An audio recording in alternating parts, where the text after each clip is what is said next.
తాజా కూరల్లో వంకాయ స్పెషల్, అందులోనూ గుత్తి వంకాయ. ఎవరికి ఇష్టం ఉండదు చెప్పండి. Hello hi everyone, welcome to hello foodies. So ఈరోజు గుత్తి వంకాయ ఎలా చేసేయాలో మనం చూసేద్దాం. సో ముందుగా వీడియోలో చూపిస్తున్నట్టు వంకాయలని శుభ్రంగా కడిగేసి ఆయిల్లో ఇలా ఫ్రై చేసుకోవాలి, మధ్యలోకి కాటు పెట్టి. సో వంకాయ ఇలా బాగా వేగిన తర్వాత ఒక్కొక్కటి మనం వేరే గిన్నెలోకి తీసుకోవాలి. చూసారు కదా, వంకాయలన్నీ నిగనిగలాడుతూ తాజాగా ఎంత చక్కగా ఉన్నాయో చూస్తుంటేనే ఎప్పుడు తినేద్దామా అన్నట్టుంది కదా. సో అది అలా పక్కన పెట్టేస్తే ఇప్పుడు వేరే గిన్నెలో ఆయిల్ వేసుకొని సన్నగా తరిగిన ఉల్లిపాయలు, పచ్చిమిరపకాయలు వేసేసి వీటిని బాగా గోలించాలి. అందులోనూ అల్లం వెల్లుల్లి పేస్ట్ వేసి పచ్చివాసన పోయే వరకు అండ్ కరివేపాకు అస్సలు మర్చిపోవద్దు. పుదీనా, కొత్తిమీర కూడా ఇక్కడే యాడ్ చేసేయాలి.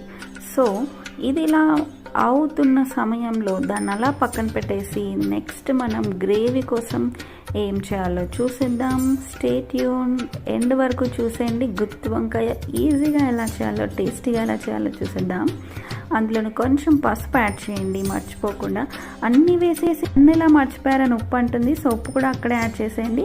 సో ఇదేంటి అనుకుంటున్నారా, పచ్చి కొబ్బరి తురుము, అందులోనే కొంచెం ధనియా పౌడర్ అండ్ నువ్వులు, పల్లీలు అన్నీ మిక్స్ చేసి ఇలా హాయిగా కాదు బాగా, సో అప్పుడప్పుడు అలా ప్రాసపోతుంది అనమాట, అడ్జస్ట్ అయిపోవాలి. సో ఉల్లిపాయలన్నీ బాగా వేగాయి కదా, ఇప్పుడు మనం ఏదైతే మిశ్రమం రెడీ చేసుకున్నామో దాన్ని ఉల్లిపాయ దాంట్లో వేసేయాలి. సో కొంచెం వాటర్ యాడ్ చేసుకుందాం. అందులోనే కారం, ఆల్రెడీ ఉప్పు వేసాం కాబట్టి ఇంకొంచెం ఉప్పు యాడ్ చేసుకున్నా పర్వాలేదు.